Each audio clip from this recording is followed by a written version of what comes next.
Hi, this is Bob. Very often we pray for something and expect instant results, don't we? Most often it doesn't happen that way. There's no point fretting and fuming when this happens. It's obviously God's way of teaching us patience.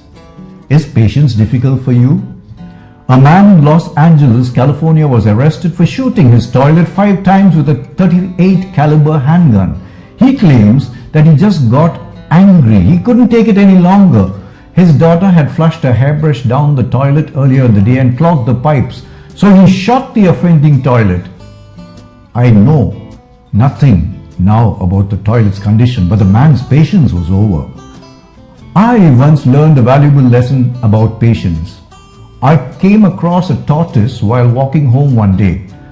I brought him home to examine him a little more closely. My intention was to keep him for a few hours and let him go.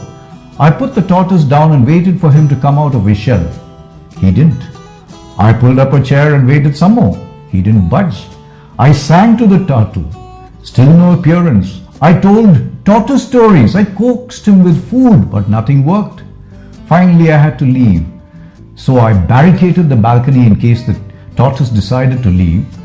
After all, I still hadn't got a closer look. But the fellow decided he had had enough. When I returned, the balcony was empty. He apparently didn't think much of my barricade. I learned a valuable lesson from that tortoise. He just bided his time and waited. He wasn't much interested in food, songs or stories. He only wanted me to go away, so he patiently waited until I left. Then he left too. Why do we need to learn patience? 1. By being patient like the tortoise, we get what we want, and the other is that patience teaches us humility. Yes, a very important part of us growing spiritually is to be humble, and there is no better way of learning to be humble than by being patient. Let me give you yet another example. A boss decides to go to his employee's house. What does he do? He calls his employee on the phone before he arrives to tell the man or woman to be ready for him. If supposing they are doing something else, they have no alternative but to leave everything because their boss is the boss.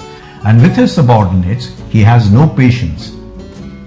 What about the humble boss? He'll wait. Whether it is his employee or anyone else, he will exercise patience. And when he does that, he also gains respect. That respect comes out of true humility. We need to understand that often when God takes time to answer prayer, He wants us to learn to be patient, and through patience, learn to be humble. Thank you. This is Bob, signing off.